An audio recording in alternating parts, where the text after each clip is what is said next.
adik-adik, semangat pagi. Aku mau kenal Tuhan, aku mau cinta Tuhan melalui firman-Nya. Nah, di pagi hari ini kita bersyukur ya, karena kita boleh bersama-sama lagi untuk merenungkan kebenaran firman Tuhan di dalam renungan harian Sekolah Minggu GKTB. Nah, sebelum kita merenungkan firman Tuhan bersama-sama, mari kita berdoa. Tuhan Yesus, terima kasih di pagi hari ini untuk kesempatan yang Tuhan berikan bagi kami semuanya. Kami boleh bangun, kami boleh menikmati hari yang baru yang Tuhan sediakan bagi kami, dan kami juga boleh merenungkan kebenaran firman Tuhan bersama-sama. Kiranya Tuhan menolong setiap kami supaya kami boleh mengerti dan juga melakukannya di dalam kehidupan kami sepanjang hari ini. Dalam nama Tuhan Yesus Kristus kami sudah berdoa. Amin. Nah, adik-adik, kita bersyukur ya karena kita sudah bersama-sama selesai untuk merenungkan kebenaran firman Tuhan di dalam kitab 1 dan 2 Samuel. Nah, di pagi hari ini kita akan bersama-sama lagi untuk merenungkan kebenaran firman Tuhan di dalam kitab 1 Raja-Raja pasal yang pertama, ayat yang pertama sampai ayat yang ke-27. Secara khusus kita akan membaca di dalam ayatnya yang pertama sampai ayat yang kelima. Adik-adik bisa membaca di dalam Alkitabnya masing-masing, dan Lauseika akan membacakan untuk kita semuanya. Demikianlah firman Tuhan. Raja Daud telah tua dan lanjut umurnya, dan biarpun ia diselimuti, badannya tetap dingin. Ayatnya yang kelima, lalu Adonai, anak Hagit, meninggikan diri dengan berkata, "Aku ini mau menjadi raja." Ia melengkapi dirinya dengan kereta-kereta dan orang-orang berkuda, serta 50 orang yang berlari di depannya. Nah, adik-adik, pada waktu itu Raja Daud ini telah tua. Ia sudah lemah, ia sudah lanjut umurnya, sehingga harus ada seseorang yang menggantikannya untuk menjadi seorang raja. Nah, melihat kesempatan itu, maka Adonai, anak kedua dari Raja Daud, ia memiliki inisiatif untuk mengangkat dirinya menjadi seorang raja. Oleh karena itu, ia melakukan beberapa cara nih. Nah, cara yang pertama, ia berunding kepada Yoab dan juga pada Imam Abiatar untuk membantu dirinya menjadi seorang raja. Akan tetapi ada beberapa imam ya, Imam Zadok, Benaya, dan juga Nabi Nathan serta para pahlawan Daud ini tidak memihak kepada Adonia.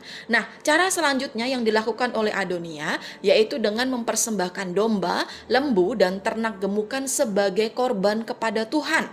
Lalu ia juga mengundang semua saudara-saudaranya, anak-anak raja, dan semua orang Yehuda, pegawai-pegawai raja, supaya mereka ini dapat mendukungnya untuk menjadi seorang raja.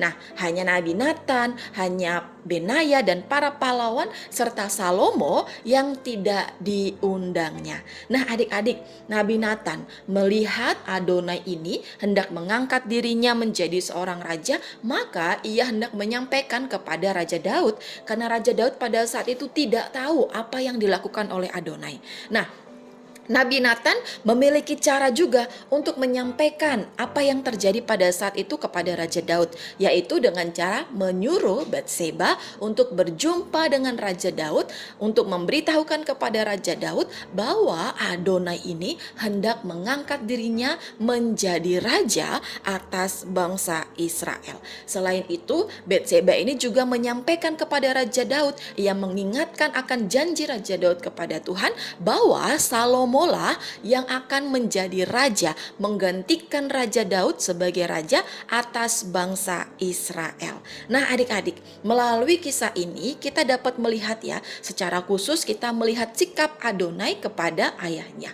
Ia tidak menghormati ayahnya, padahal keputusan untuk memutuskan siapa yang akan menggantikan Raja Daud itu adalah keputusan daripada ayahnya, bukan dengan seenaknya sendiri, bukan dengan kehendaknya sendiri. Ia tidak menghormati ayahnya. Ia mengangkat dirinya untuk menjadi seorang raja atas kehendaknya sendiri.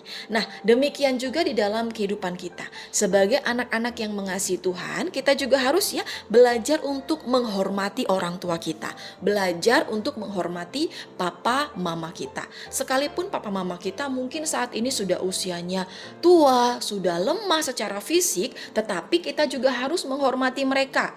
ya, dengan cara menuruti perintahnya, mengikuti apa yang dikatakan oleh papa mama kita, menyayangi mereka dengan kasih sayang yang tulus. Jangan kita malah jadi anak yang tidak menghormati orang tua kita, yang melawan orang tua kita, yang selalu melanggar apa yang diperintahkan oleh orang tua kita, yang selalu mengomel kalau kita disuruh untuk melakukan sesuatu. Nah, adik-adik, pagi hari ini mari kita jadi anak-anak yang menghormati orang tua, karena Tuhan sendiri sudah memberikan perintah bagi setiap kita. Ingat ya, di dalam hukum Tuhan, Tuhan memberikan perintah yaitu hormatilah ayah dan ibumu. Kiranya adik-adik semuanya dapat melakukan kebenaran firman Tuhan di pagi hari ini ya. Mari kita berdoa. Tuhan Yesus, terima kasih di pagi hari ini untuk kebenaran firman Tuhan yang dapat kami renungkan bersama-sama. Kami berdoa kiranya Tuhan menolong kami supaya kami boleh menjadi anak-anak yang terus menghormati orang tua kami, baik dari kecil hingga kami kelak dewasa nanti. Dan biarlah kami juga menjadi berkat bagi banyak orang melalui sikap hidup kami. Kami juga berdoa menyerahkan untuk aktivitas kami di sepanjang hari ini. Kiranya Tuhan menolong kami, memimpin kami supaya kami boleh memuliakan nama Tuhan melalui semua yang kami lakukan dan kerjakan. Dalam nama Tuhan Yesus Kristus kami sudah berdoa. Amin. Nah, adik-adik, sekian dulu renungan firman Tuhan di pagi hari ini ya. Sampai ketemu di dalam renungan harian selanjutnya. Bye-bye adik-adik.